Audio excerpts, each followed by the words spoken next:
So this is part A. It's a belated part, belated by about 7-8 hours.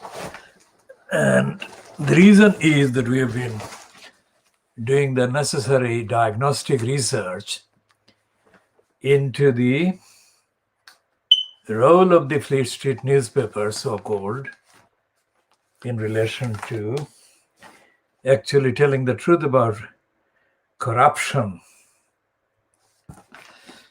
And corruption generally, and corruption in the local councils. So this is the page 20 of this come today. Page 20, not page 1, 2, 3, 4, 5, whatever.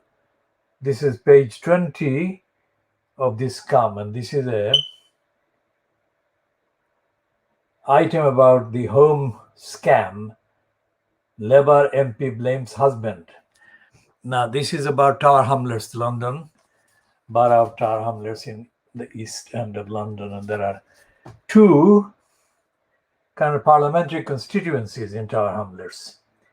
This one, the member of parliament is for Poplar and Limehouse, and this one is the same item. Well, the same topic is being covered in the daily driving Boris graph about Afsana Begum, Poplar and Limehouse. Now, while this scum has got the husband in the main heading, the bribing the Boris graph has got the £64,000 that Afsana Begum defrauded the council, according to the barrister or the representative who appeared for the prosecution at the Snaresbrook Crown Court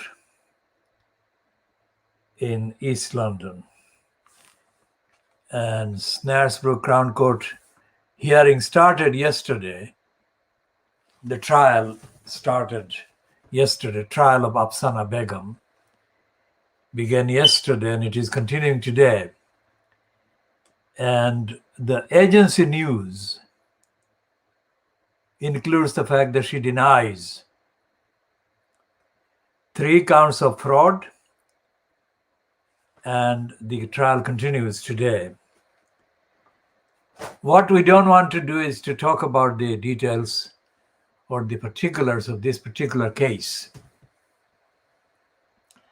but we talk about the strange affair of the election commissioner, Richard Morey, Mawarey, a licensed law trading barrister, Richard Morey, who is the election commissioner.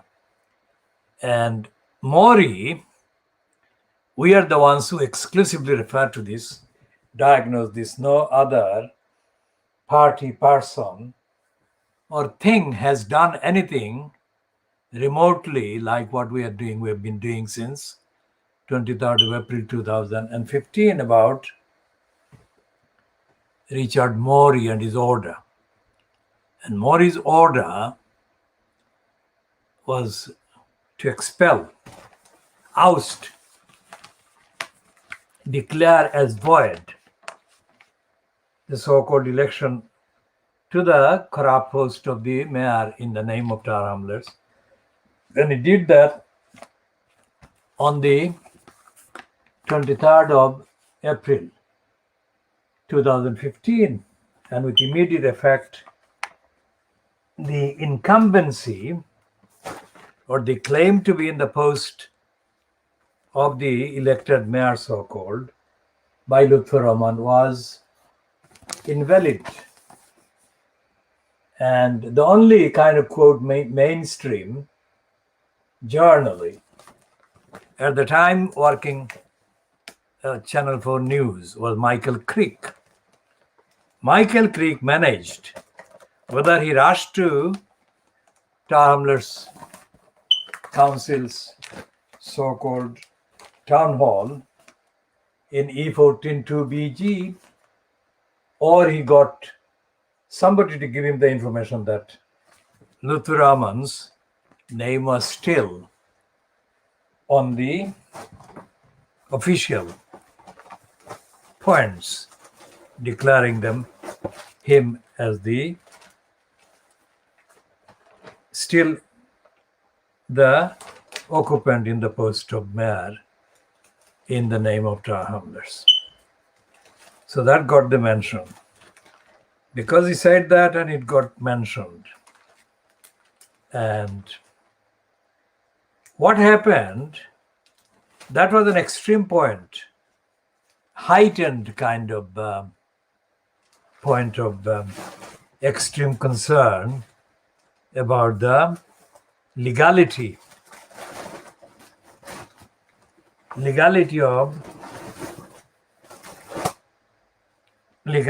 illegality of Lutfur Rahman being still physically clinging to the post.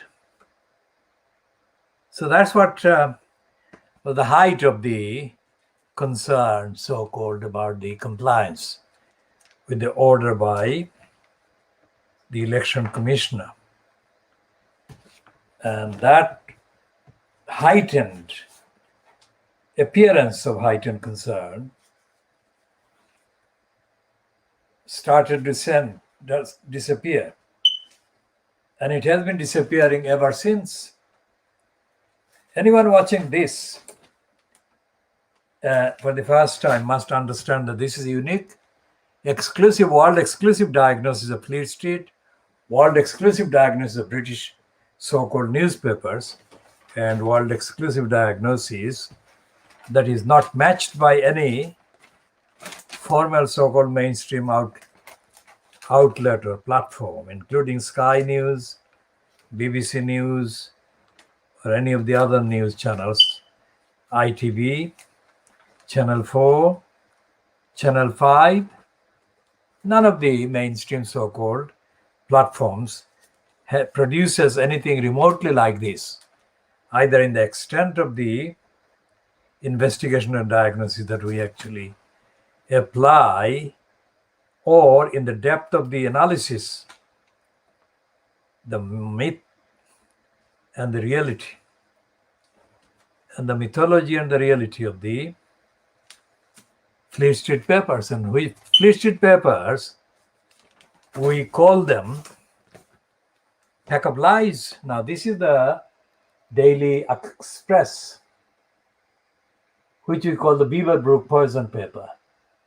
Now, that appearance is, of course, a drawing by an artist who is in court, and the artist's name is not prominently mentioned, but the picture is from Julia Gonzla, and the news agency that sells her work, at least that sold this work to the Express, is SWNS, and it's a drawing by Julia Quenzla. And this is a court artist sketch. And the sketch shows her wearing the mask and the hijab. And the same picture is included in the online package by the Daily Mail. Not by the Sun, but we can check that one later. So this is the court sketch by Julia Quenzla with a Q. And the piece is headed "Labour MP jumped queue to get flat." Well, the actual allegations are not just jumped. The allegations, there are 3 counts, and the allegations include that she actually broke the law and failed to comply with the requirement that the circumstances had changed. Now, as we said, we are not going to kind of diagnose this particular item except to say that this is being covered by Fleet Street. We go back to Richard Morey and his ruling of the 23rd of April 2015. Morey didn't examine the corruption in Tower Hamlets Council. And Morey didn't explain most of the things that he left out, except to say that he was not going to look at the validity or acceptability or legitimacy of the election of all the councillors who got declared as elected on the 22nd of May 2014, which is the date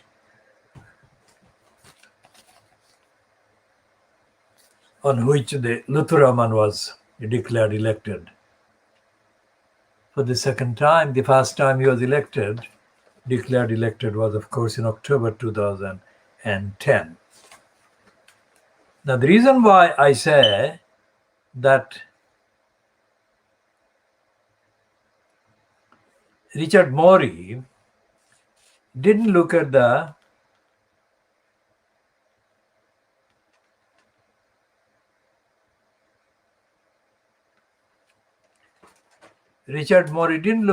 whole of the corruption in Tower Hamlets Council. Richard Morey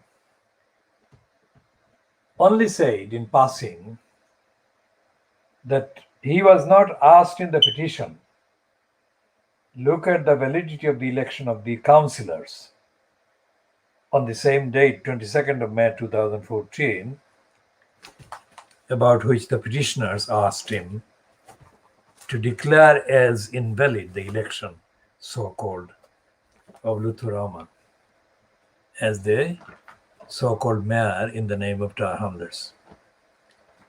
So that's what he did. And Morey, we have diagnosed extensively in previous editions. Morey actually promoted John Biggs, and Morey, that is, didn't show any evidence for his promoting John Biggs. So that was not part of the petition. And the fact that he promoted John Biggs was not about the evidence. Richard Morey, and we make this exclusive assertion, nobody has done this. Nobody could do that. And the reason why they couldn't do that is that they don't have the facts, they don't have the evidence, and most certainly they don't have the commitment. Now, the Daily Star has got a pictureless piece about Afsana Begum. That's the pictureless one, Labour MP housing fiddle. So we shall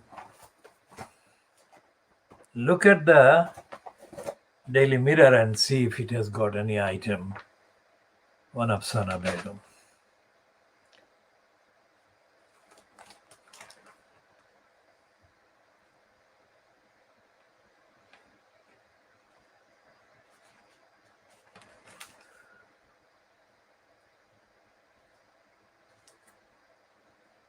What kind of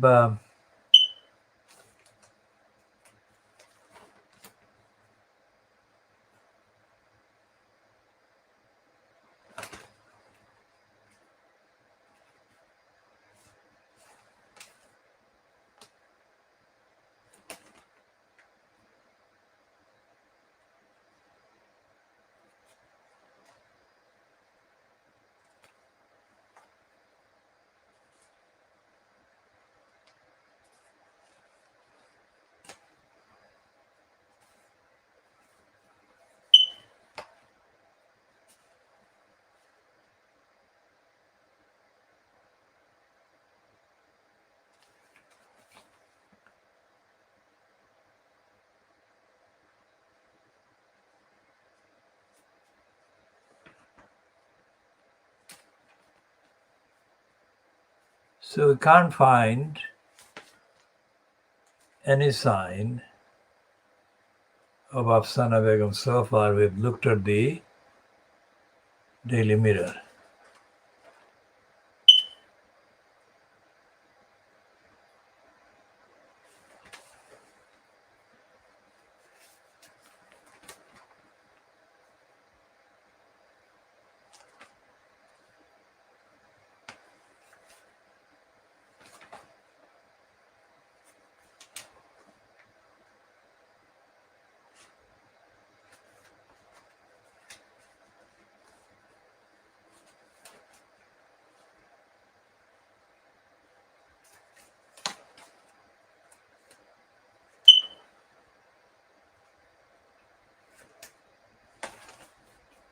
Well, the Daily Mirror is as poisonous and corrupt as the rest, and we can't find any mention of Afsana Begum in the Daily Mirror.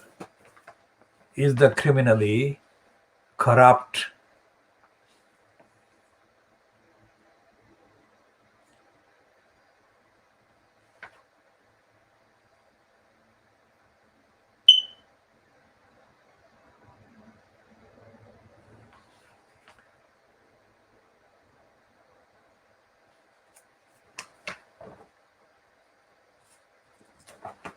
guardian? Is the guardian covering up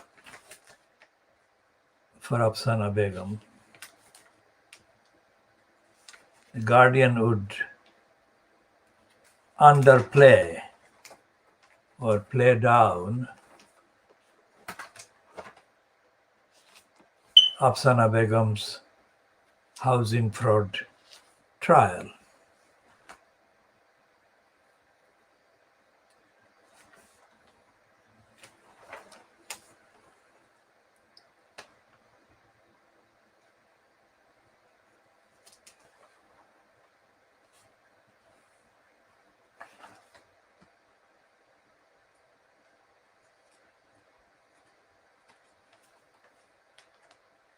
The guardian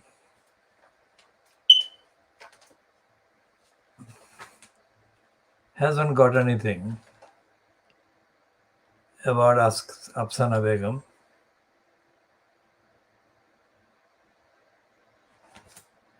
So we shall look again at the guardian and see what the crooks at the guardian are cooking up.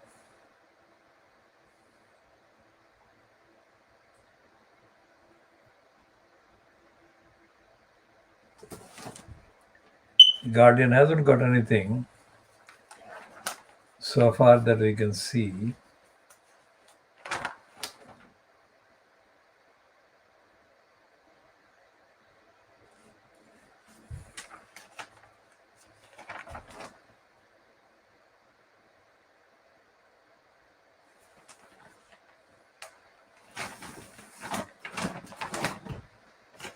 So you can see the role of the Fleet Street papers. The Guardian and the Daily Mirror are blanking.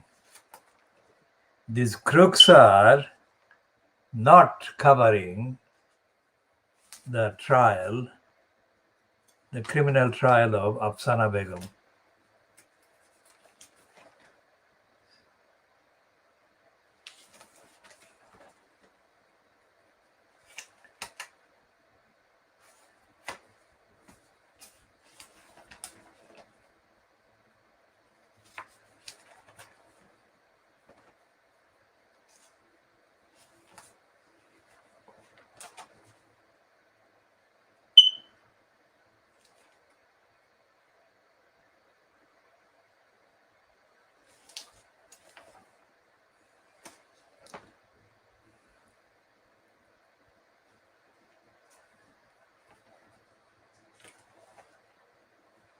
The crooks at the Guardian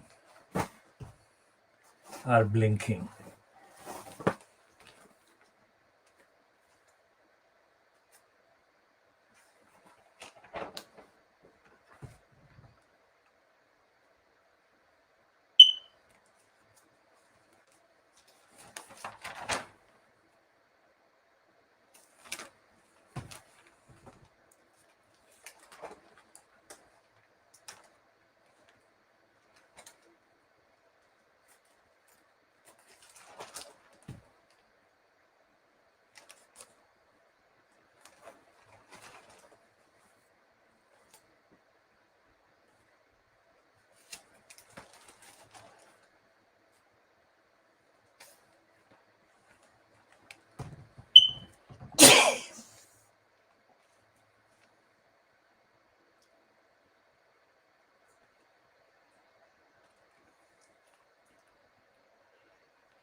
And they've got a huge piece on the migrants. They call the migrants, not the asylum seekers crossing the channel from France.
So they've got the Daily Mail has got on page 28. It's not the priority page, is it?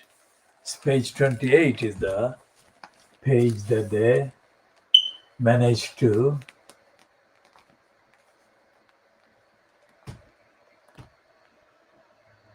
publish the piece about Afsana Begum day one.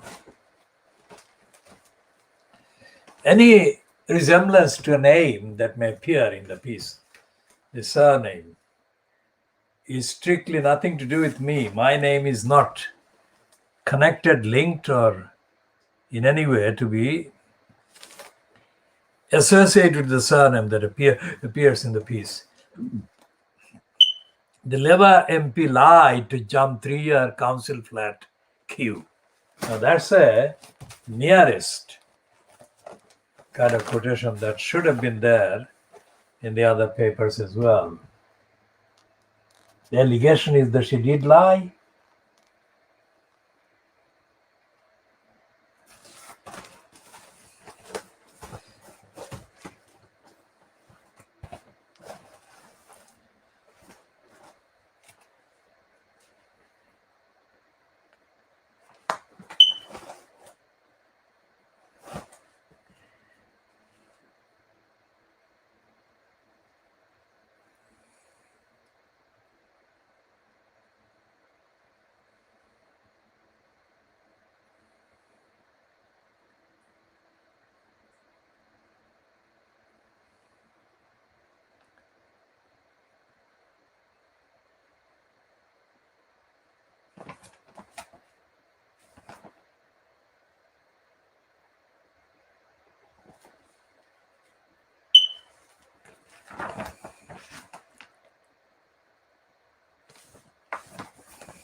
And it says, stupidly it says ethnic representation, not racism.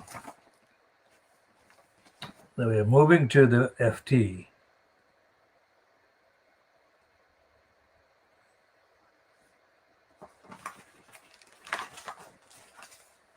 And it says ethnic representation.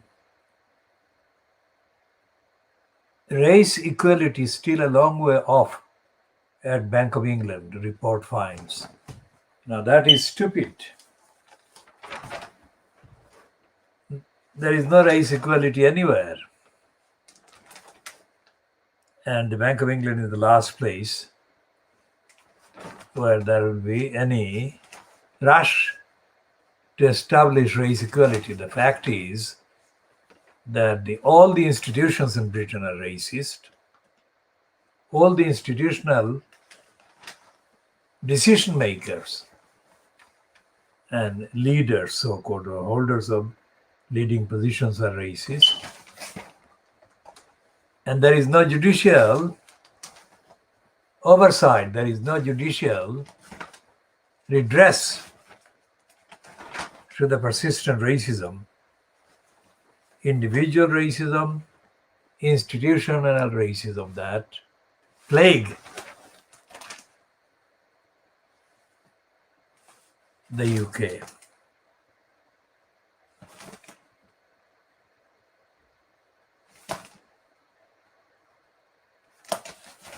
And there is a piece by a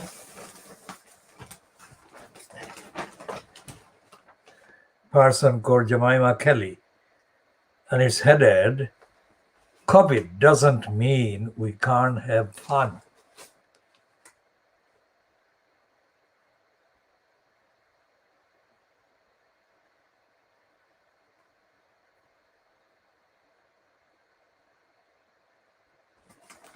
And there is a piece by the Shrimsley. The Shrimsley boy is the son of the other Shrimsley, the right-wing Fleet Street journalist. So his piece is headed, "Aftermath of Hitting Peak Johnson."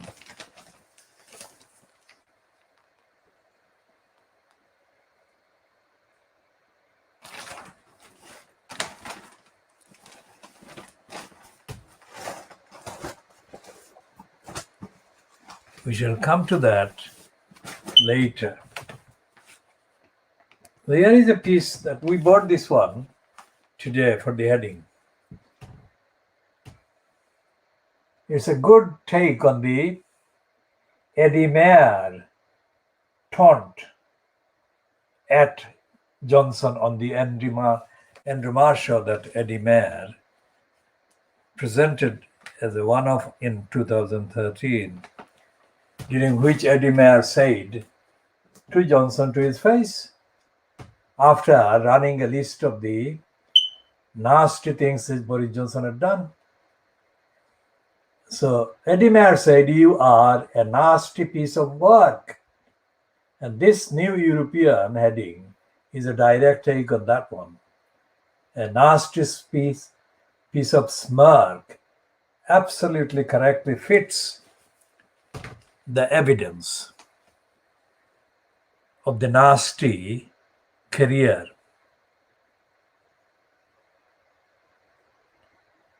of Ugly Patel.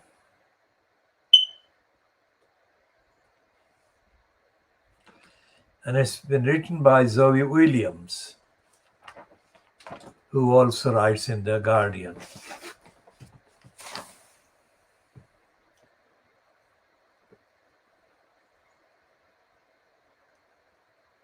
Nasty piece of smirk.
So this piece by Zoe Williams allows Priti Patel to go unscathed.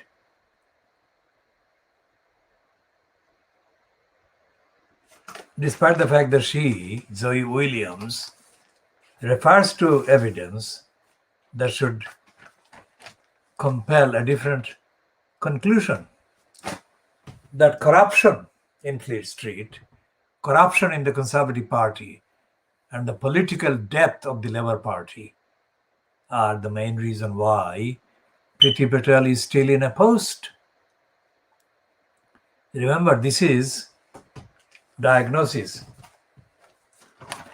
world exclusive diagnosis, and despite this heading, despite this cover, the New European fails to tell the truth about Priti Patel, the ugly truth about Priti Patel. And we shall look again at the headline on page 28 of the Daily Mail.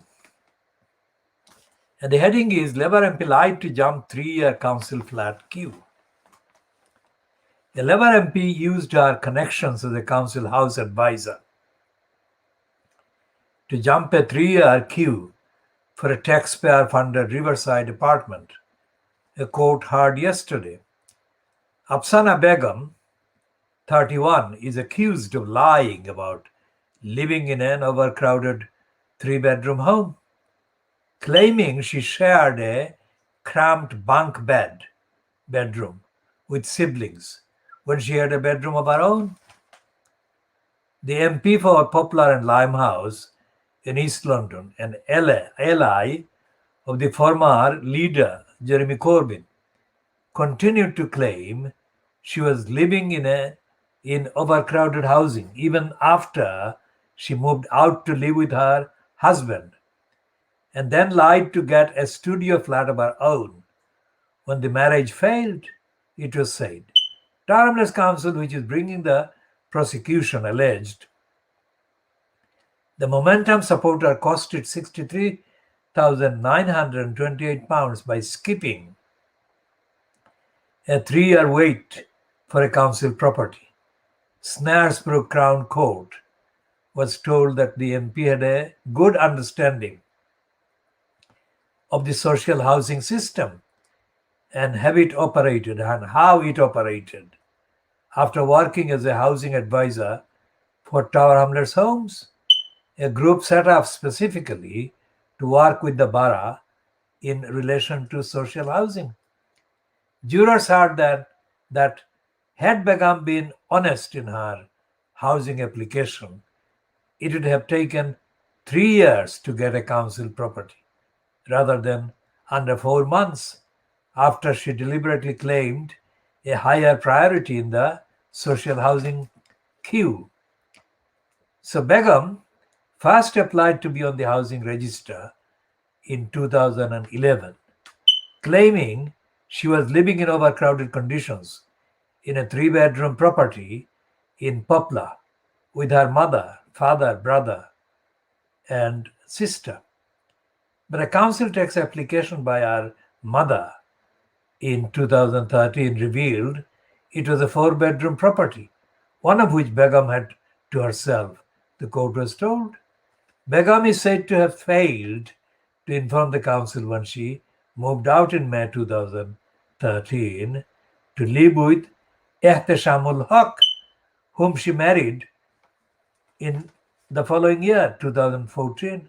Jurors heard that after their marriage broke down in 2015, she moved back in with her parents before applying for a council flat of her own.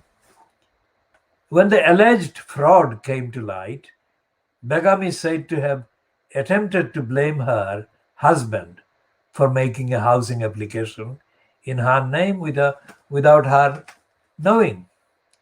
James Marsland, prosecuting, said Begum applied to join the Tower Hamlets Social Housing Register in 2011 and remained on it until March 7, 2016.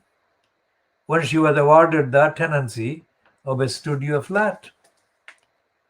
Over 3 distinct periods of time, she deliberately and dishonestly did not inform tower hamlets of significant changes in her circumstances, said Marsland. She withheld the information in order to gain a social housing tenancy. The MP, who was elected in 2019, denies 3 counts of fraud between January 2013 and March 2016. The trial continues.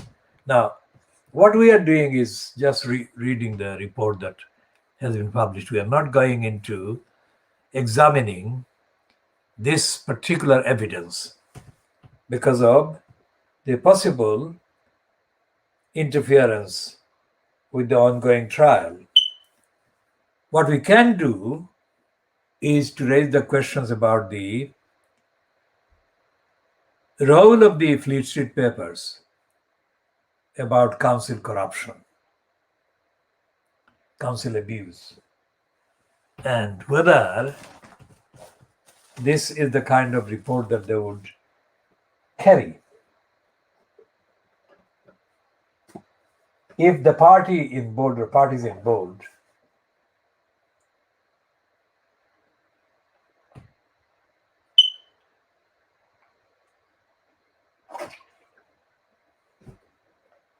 were not incumbent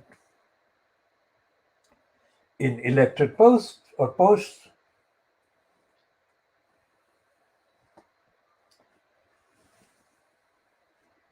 because Tower Hamlets Council has got the highest number of crooks operating from within.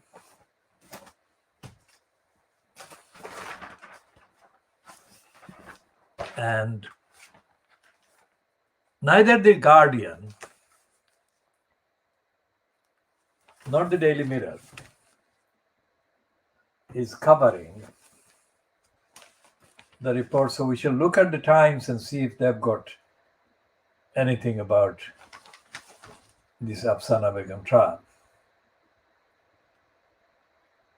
And we have said before that when Alan Rabisha was the editor of the Guardian,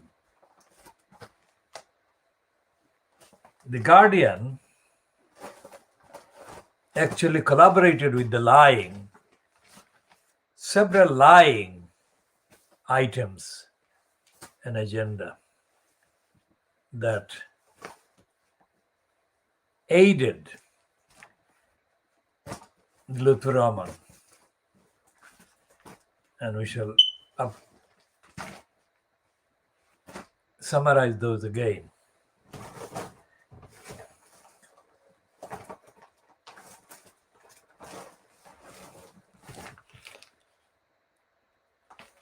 So we shall see if the Times has got anything about Afsana Begum.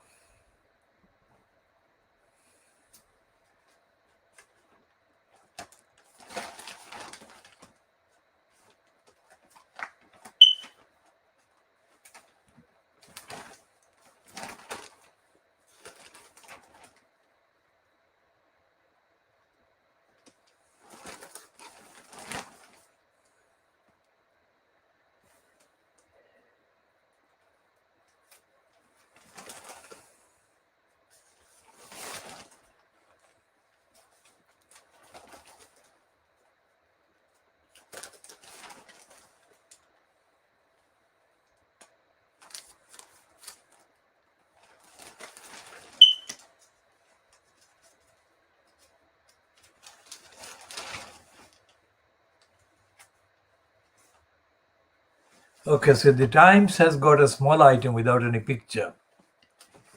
And its heading is Labour MP in court over council flat. It doesn't say she lied. It doesn't say in the heading the fraud.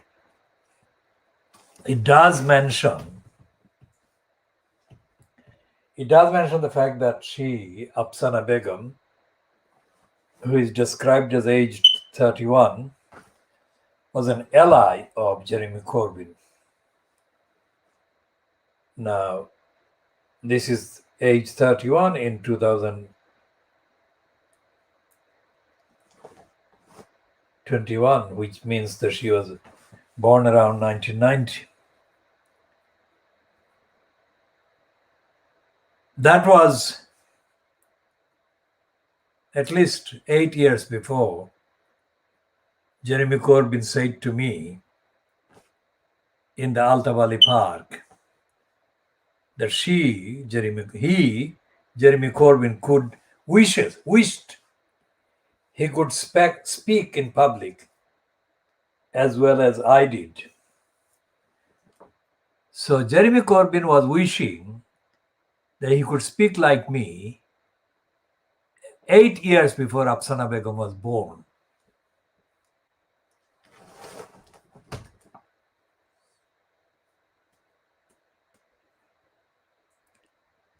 Jeremy Corbyn wasn't wishing he could imitate me in a fraud, because he could not.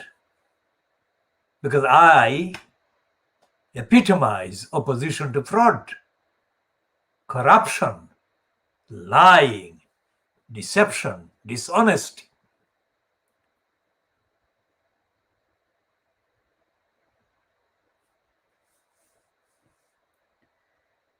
So when I told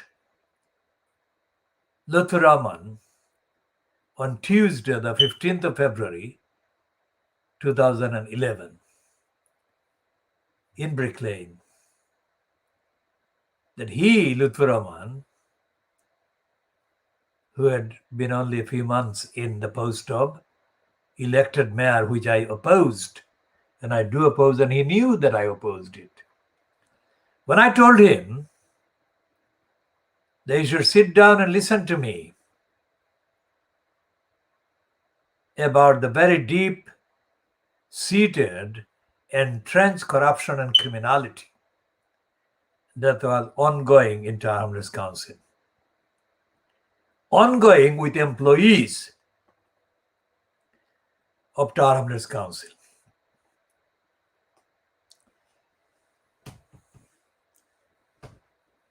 Lutfur Rahman could not say no.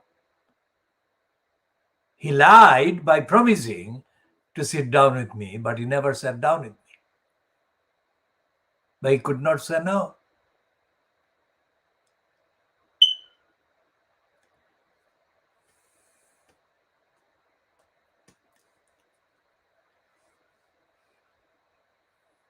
So Lutfur Rahman was very much in post in 2011, 2012, 2013, 2014, 2000, up to the 23rd of March, 2015. Lutfur Rahman lied throughout his period and throughout his communications to me. He consistently lied by hiding the fact that he was lying to me. So he put a gloss. He said he agreed with me, but he never sat down. And everything I said to him, say on dates starting from the 29th of October 2010, after the time when I met him eventually, in March, I think, 2014, everything I said to him was true and has been vindicated, and everything he said to me was a lie and has been exposed. So Lutfur Rahman was an intentional liar, and I was giving him the benefit of the doubt by not exposing him in public, because the ramifications the ramifications would include the reputational damage to the UK-based Bangladeshi community, whose integrity and political and moral and ethical collective identity I had created.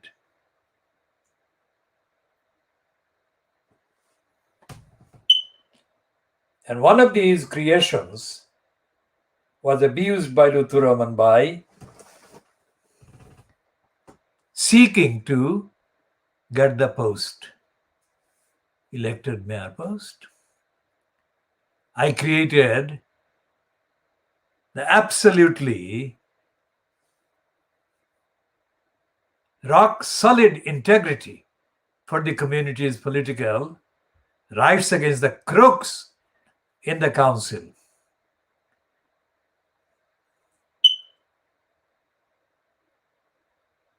Did Lutfur Rahman think that I was not noticing the crooks operating from various mosques and other addresses into our hamlets to exploit the absolute rock solid moral integrity for the community that I had created?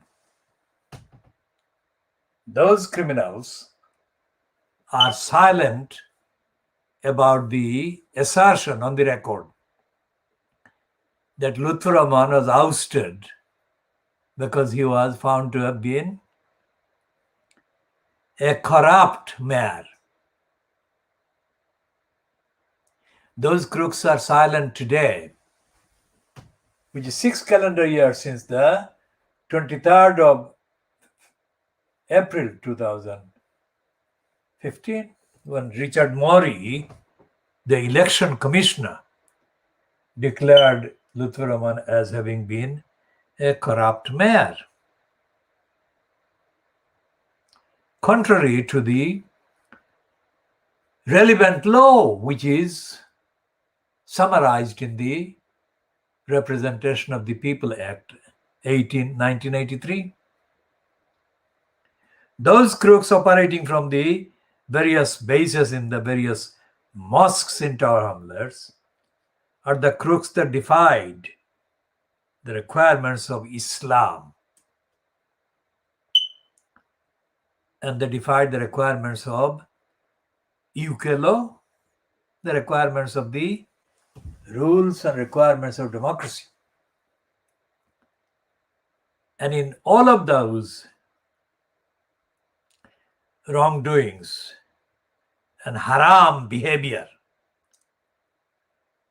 the crooks were doing that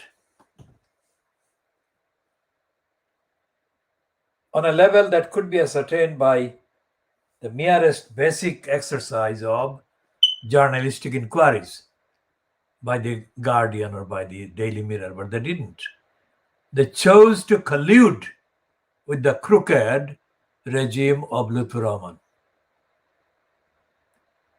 And the Guardian is continuing to do that. I mean, those years and those periods, let's say the 29th of October 2010, when I directly demanded that Lutfur Rahman listen to me to end the various levels of corruption, criminality, and lying and fraud that were going on in Tower Hamlets, within Tower Hamlets Council, up to the 23rd of April, let's say, 2015, when Richard Morey put paid to Lutfur Rahman and declared him no longer the mayor in the name of Tower Hamlets Council. That period witnessed the Guardian, fronted by Alan Ravisha, colluding with Lutfur Rahman by publishing the lies for Lutfur Rahman, the denials for Lutfur Rahman, by this creep called Dave Hill, the crook Dave Hill. so-called London Diary, a London blog.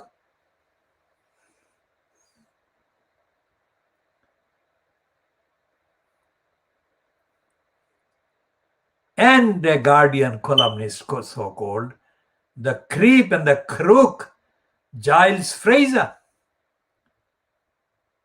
The crook Giles Fraser was paid a bribe by Lutfur Rahman to feign being the chair of the so-called Fairness Commission.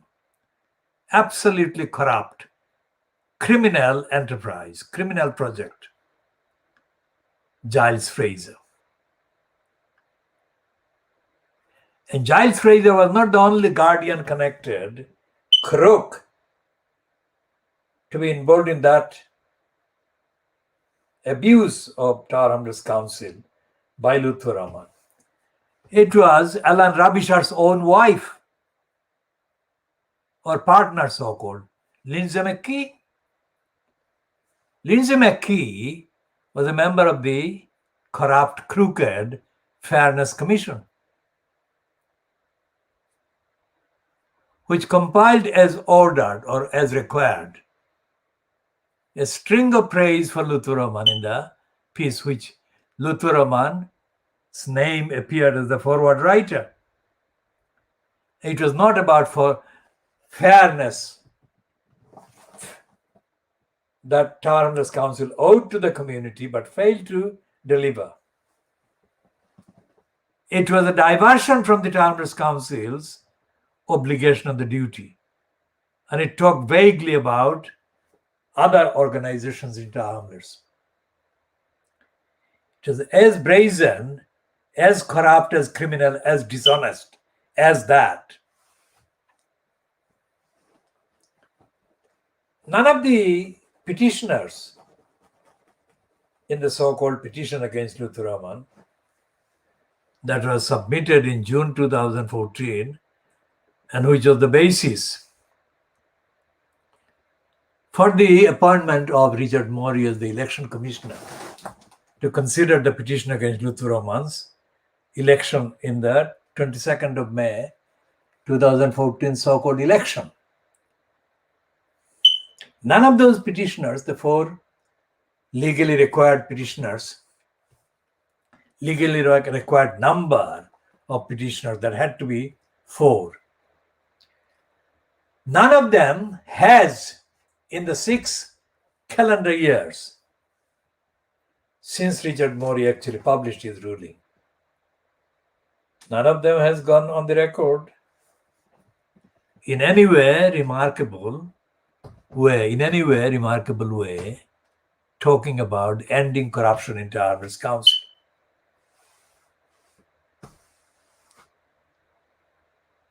And none of them has actually proposed any move to end corruption in Tower Hamlets Council. None of them has actually supported any substantive action to end the corrupt post of the corrupt mayor in Tower Hamlets.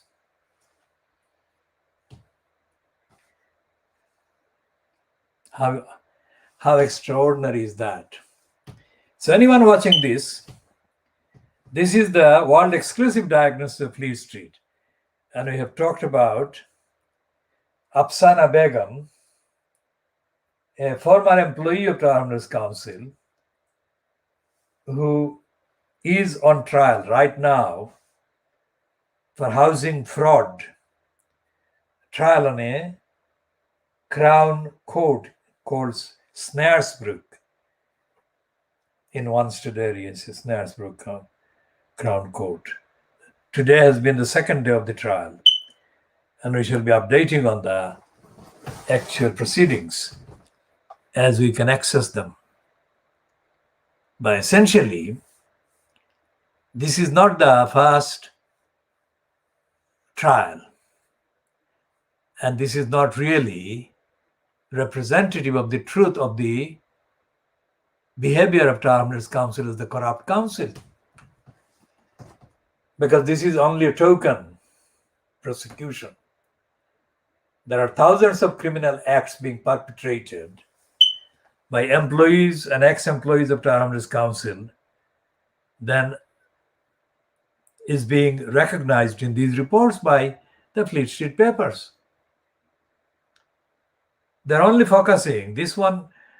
The main heading in the Scum today that names Afsana Begum, the Labour MP, and the Daily Mail, the Daily Boris Graf, or bribing Boris Graf. These are only talking about her being a Labour MP. They're not talking about the corrupt behavior of Tower Hamlets Council. So away from one case, we shall be talking more extensively about the corruption of Tower Hamlets Council in the next parts.